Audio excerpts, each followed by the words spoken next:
Hello everyone, स्वागत है आप सभी का आपके अपने यूट्यूब चैनल डियर लर्नर्स पे। मैं दीर्घा स्वागत करती हूँ आप सभी का। मैं आपको यहाँ पर पढ़ाऊँगी यूपी टेट के लिए ईवीएस सब्जेक्ट और उम्मीद करती हूँ कि आज मैं जो कुछ भी पढ़ाऊँगी आप सभी को बहुत ही अच्छे से समझ में आएगा। इसके अलावा आपने जैसे सभी टीचर्स का सपोर्ट किया है सेम मेरा भी सपोर्ट करिएगा और मैं अपनी तरफ से अपना बेस्ट देने की पूरी कोशिश करूँगी कि आपको अच्छे से अच्छा कंटेंट दे सकूँ, ताकि आपके आने वाले जितने भी टीचिंग एग्ज़ाम्स होते हैं, यानी कि जिनके अंदर भी आपका ईवीएस सब्जेक्ट पूछा जाता है, उससे रिलेटेड हम लोग यहाँ पर थ्योरी कवर करेंगे। उसके बाद आपको यहाँ पर क्वेश्चन प्रैक्टिस कवर कराएंगे। तो उम्मीद करते हैं कि आप लोग ज़रूर अपना सपोर्ट बनाए रखिएगा। तो चलिए शुरू करते हैं आज की अपनी क्लास को और यहाँ पर पढ़ते हैं आज हम लोग एनवायरनमेंट के बारे में। आप सभी लोग इसके बारे में बहुत ही अच्छे से पढ़ चुके होंगे पहले भी, लेकिन यहाँ पर एक हम अपने वे में पढ़ाएंगे कि आपको किस तरह से पर्यावरण के बारे में जानना है।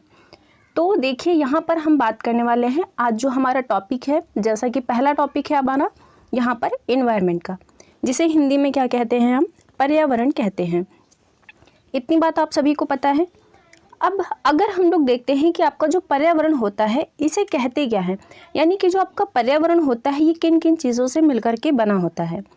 तो यहाँ पर अगर हम लोग डेफिनेशन के अकॉर्डिंग देखते हैं तो आपकी यहाँ पर सबसे इम्पॉर्टेंट डेफिनेशन, उसके अलावा जो है आपकी शॉर्ट टर्म में ये डेफिनेशन यहाँ पर यूज़ की जाती है। तो देखिए यहाँ पर डेफिनेशन क्या कह रही है कि पर्यावरण जो है आपका दो शब्दों से मिलकर बना है। कितने शब्दों से मिलकर बना है? दो शब्दों से मिलकर के बना हुआ है। अब ये दो शब्द आपके हैं कौन से?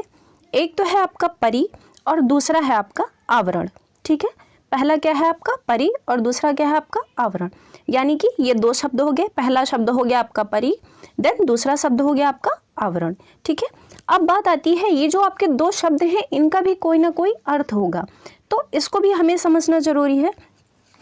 आगे बढ़ते हैं। अब यहाँ पर देखिए क्या लिखा हुआ है, परि का अर्थ क्या होता है? परि का अर्थ होता है सभी तथा आवरण का अर्थ है घेरा। मतलब कि परि का अर्थ होता है सभी और आवरण का अर्थ होता है घेरा। यानी कि अगर हम लोग डेफिनेशन बनाएंगे इसकी तो क्या बन करके निकलेगी, अर्थात ऐसा वातावरण जो हमें चारों ओर से घेरे हुए है वह क्या कहलाता है? यह कहलाता है आपका पर्यावरण। यानी कि हम लोग जहाँ भी रह रहे हैं और हमारे आसपास की जितनी भी चीज़ें हैं, चाहे वो पेड़ पौधे हों, मनुष्य हों, जंतु हो, या फिर आपके हिम, या फिर आपकी नदियाँ, तालाब, झील, झरने, पहाड़, जो कुछ भी है आपके चारों तरफ, वो सभी आपका एनवायरनमेंट के अंतर्गत आता है। ठीक है, क्या समझ गए आप लोग कि पर्यावरण जो है आपका ये दो शब्दों से मिलकर के बना हुआ है। पहला है आपका परि, दूसरा है आपका आवरण, जिनमें से परि का अर्थ होता है सभी और आवरण का अर्थ होता है घेरा। यानी कि एक ऐसा एटमॉस्फेयर जो कि आपको चारों तरफ से घेरे हुए हो, वो ही आपका क्या कहलाता है? एनवायरनमेंट या पर्यावरण कहलाता है। ठीक है, तो ये डेफिनेशन आप लोग बहुत ही अच्छे से याद रखिएगा। और इससे आपका प्रश्न भी बना था एक बार यूपी टेट के अंदर, आपसे ये पूछा गया था कि आपका जो परि का अर्थ होता है इसका मतलब क्या होगा। तो आप सभी ने क्या पढ़ा है, पर परि का अर्थ होता है सभी। ठीक है, तो इस तरह से ऑप्शन आपके दिए होंगे। हम लोग जो है क्वेश्चन भी लास्ट में जो है यहाँ पर डिस्कस करते हुए चलेंगे, ताकि आपको कोई कन्फ्यूजन ना हो कि किस तरह से जो है आपका पेपर में क्वेश्चंस पूछे जाते हैं। ठीक है, अब बढ़ते हैं हम लोग अपनी नेक्स्ट स्लाइड पे। अब यहाँ पर देखिए एक दूसरी डेफिनेशन भी है आपकी पर्यावरण की, जिसको हम किस तरह से समझ सकते हैं।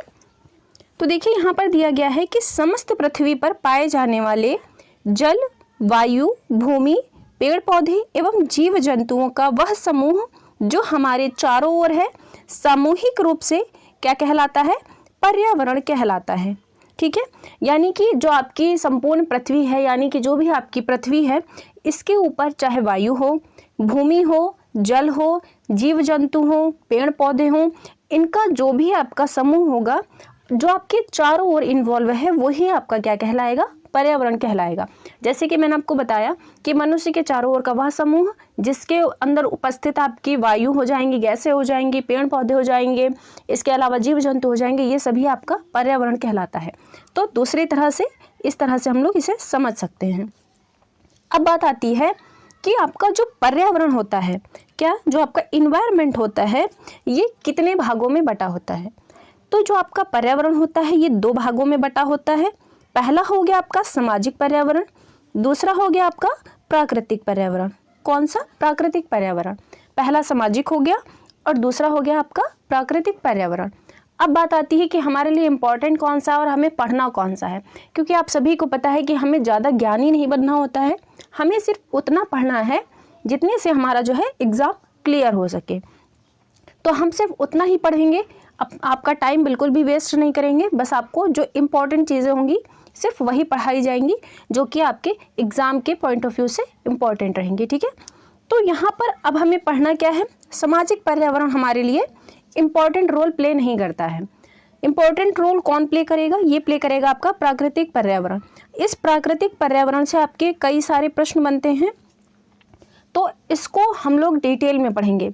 और ये बहुत ही ब्रॉड चैप्टर है एक तरह से अगर कहा जाए आपका पर्यावरण।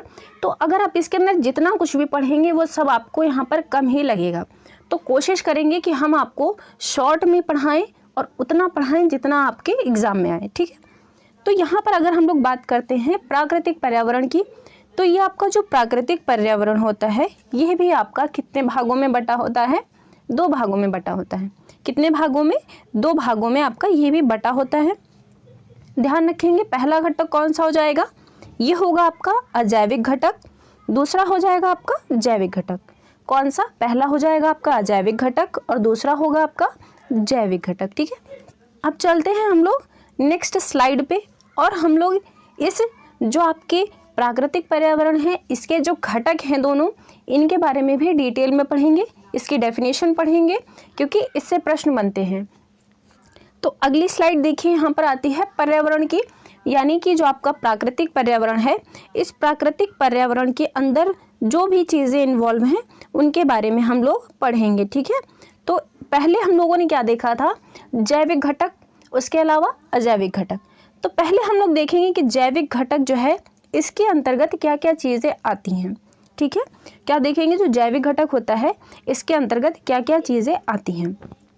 तो देखते हैं कि आपका इसके अंतर आता है जंतु, वनस्पति, अपघटक, पेड़ पौधे, पशु और सूक्ष्म जीव आते हैं। तो ये सभी जो हैं आपके ये जैविक घटक के उदाहरण हैं। क्या है? जैविक घटक के उदाहरण हैं। अब बात आती है इसके डेफिनेशन की। तो इसके डेफिनेशन हम लोग 2 तरह से पढ़ेंगे। एक तो हम लोग पहले ऐसे ही समझ लेते हैं कि हम लोग इसको किस तरह से डिफाइन कर सकते हैं, यानी कि हमें अपने से दिमाग में बैठाना होगा। तो देखिए, जैविक का मतलब क्या होता है? जिनके अंदर जीवन संभव होता है।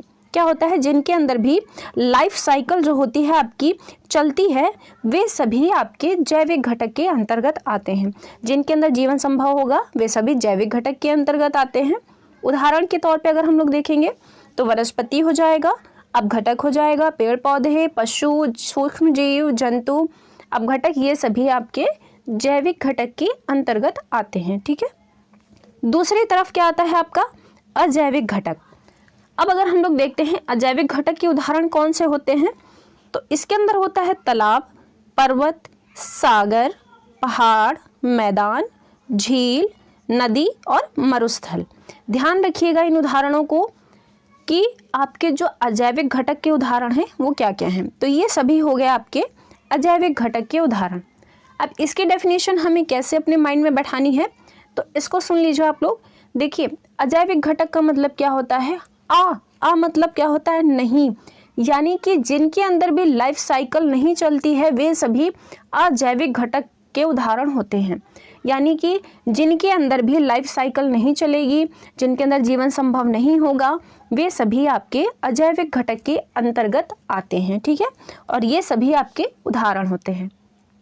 अब इसको समझिए, जैसे कि अगर हम लोग क्वेश्चन देखेंगे कि आपका क्वेश्चन किस तरह से बनेगा, तो देखिए कैसे प्रश्न बनेगा। जैसे मान लीजिए आपसे पूछा कि जो आपके यहाँ पर अजैविक घटक होते हैं इनका उदाहरण कौन सा नहीं है, और यहाँ पर आपको जो है 3 ऑप्शन जैविक घटक के दे देगा और उसमें से एक ऑप्शन दे देगा आपको यहाँ पर अजैविक घटक का। तो अगर प्रश्न बनेगा तो ऐसे बनेगा कि आपका अजैविक घटक का उदाहरण कौन सा नहीं है। ऑप्शन है आपके वनस्पति, जंतु, तालाब या फिर अपघटक। तो आपसे यहाँ पर पूछा जाएगा अजैविक घटक, तो सिंपल सी बात है कि अजैविक घटक यहाँ पर कौन सा आ जाएगा, ये हो जाएगा आपका तालाब। कौन सा हो जाएगा, तालाब जो है आपका ये अजैविक घटक हो जाएगा। बाकी जो आएंगे आपके ये सभी जैविक घटक के अंतर्गत आएंगे। तो इसको अगर हम लोग प्रश्न के अकॉर्डिंग समझते हैं तो यहाँ पर देख लीजिए किस तरह से प्रश्न बनेगा।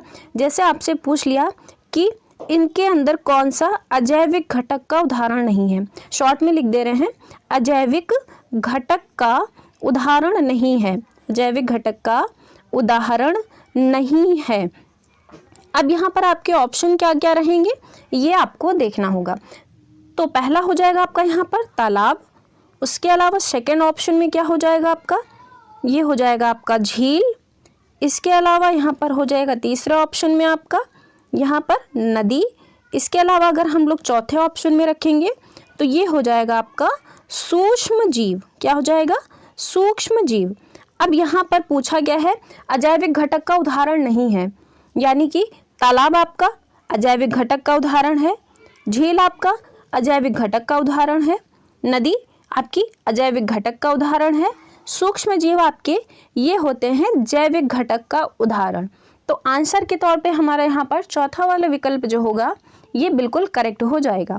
तो इस तरह से आपके प्रश्न पूछे गए हैं और यूपी टेट के अंदर आपका ये प्रश्न पूछा जा चुका है अजैविक घटक से। इसके अलावा जैविक घटक से भी पूछा जा चुका है, पर्यावरण से भी पूछा जा चुका है। तो उम्मीद करते हैं कि ये मैंने जो आपको प्रश्न बताया है इस तरह से आपके प्रश्न बनेंगे और सेम ऐसे ही आपसे ये भी पूछ लेगा।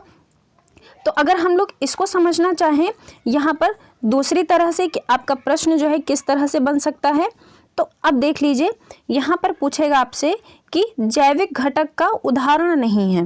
क्या पूछेगा, जैविक घटक का उदाहरण नहीं है। तो इनमें से हमें ये सारे ऑप्शन यहाँ से हटा देने होंगे। इसके अलावा हमें यहाँ पर क्या रखना पड़ेगा, आपके यहाँ पर सभी हमें जैविक घटक के उदाहरण रखने पड़ेंगे। जैसे कि इसमें हो गया जीव जंतु, क्या हो जाएगा, जीव जंतु हो गया, पेड़ पौधे हो गए, क्या हो गया, पेड़ पौधे हो गए। इसके अलावा हम इसमें क्या रखेंगे, यहाँ पर हो जाएगा आपका मनुष्य। अब आप लोग बता सकते हैं कि यहाँ पर जो है आपका आंसर क्या बन जाएगा। तो एक ऑप्शन हमें यहाँ पर और लिखना पड़ेगा जो कि चौथा वाला हो जाएगा। इसके अंदर लिखना पड़ेगा हमें पत्थर।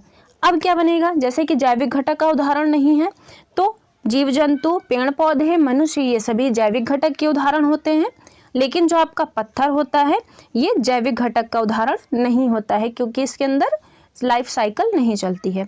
तो मैंने आपको एकदम बच्चों की तरह बहुत ही अच्छे से डिटेल में समझा दिया है लिख करके। उम्मीद करते हैं कि आपको समझ में आया होगा। ठीक है, अब बढ़ते हैं हम लोग अपनी नेक्स्ट स्लाइड के ऊपर। अब देखिए यहाँ पर आपकी डेफिनेशन क्या बनती है, किस तरह से पूछी जा सकती है, प्रश्न इसमें से ही आपके घुमा करके पूछेगा। तो देखिए यहाँ पर जो है जैविक घटक, जैविक घटक की डेफिनेशन क्या होगी, सभी जीवित जीव प्रत्यक्ष या अप्रत्यक्ष रूप से जब एक दूसरे को प्रभावित करते हैं तो यह सभी कारक जैविक घटक की श्रेणी में आते हैं। क्या याद रखना है आपको, जितने भी जीव जो होते हैं यानी कि जिनके अंदर जीवन होता है जो कि आपको डायरेक्ट और इनडायरेक्ट वे में अगर वो आपको प्रभावित करें तो ये सभी आपके जैविक घटक की श्रेणी में आते हैं। ठीक है, नेक्स्ट अगर हम लोग अजैविक घटक का यहाँ पर डेफिनेशन देखेंगे तो वो किस तरह से बनेगी। तो इसमें दिया है कि अजैविक घटक किसी पारिस्थितिक तंत्र में पाए जाने वाले समस्त निर्जीव पदार्थ उसके अजैविक घटक होते हैं। यानी कि जो आपका एक पारिस्थितिक तंत्र होता है इसके अंदर जितने भी आपके निर्जीव पदार्थ होंगे यानी कि जिनके अंदर जीवन नहीं होगा, ये जितने भी होंगे ये सभी आपके अजैविक घटक होते हैं। उदाहरण के तौर पर भी दिया गया है जल, आर्द्रता, उच्चावच, प्रकाश। बहुत सारे आपको यहाँ पर मल्टीपल एग्जाम्पल मिल जाएंगे आपको अजैविक घटक के और यहाँ पर जैविक घटक के। सिंपल सा याद रखना है, जैविक मतलब जिनके अंदर जीवन साइकिल चलती है, अजैविक मतलब जिनके अंदर जीवन साइकिल नहीं चलती यानी कि लाइफ साइकिल नहीं चलती है। ठीक है, तो ये दो तरह से हम लोग इसे समझ सकते हैं। तो आपको बहुत ही अच्छे से समझ आया होगा, मैंने सब आपको एकदम टू द पॉइंट अच्छे से क्लियर कर दिया है। और आज ये मेरी यहाँ पर पहली क्लास थी जो कि मैंने आपको अच्छे से एक्सप्लेन किया है। उम्मीद करेंगे कि आप सभी लोग यहाँ पर पॉजिटिव कमेंट करके हमें ज़रूर बताइएगा कि मैंने आपको कैसा एक्सप्लेन किया है, किस तरह से पढ़ाया है, आपको अच्छा लगा है, आपको समझ में आया है या फिर नहीं आया है। आपको जो भी लगता है आप सभी लोग कमेंट सेक्शन में कमेंट करके ज़रूर बताइएगा। मिलते हैं अब हम आपको नेक्स्ट क्लास में। क्लास को लाइक और शेयर ज़रूर करिएगा। इसके साथ अगर आप लोग चैनल पे पहली बार विजिट कर रहे हैं तो चैनल को सब्सक्राइब करके नोटिफिकेशन वाली बेल को प्रेस कर लीजिएगा, ताकि आने वाली जितनी भी क्लासेस होंगी उन सभी का नोटिफिकेशन आपको यहाँ पर मिलता रहेगा। ठीक है, तो आज की क्लास को हम लोग यहीं पे वाइंड अप करते हैं। धन्यवाद।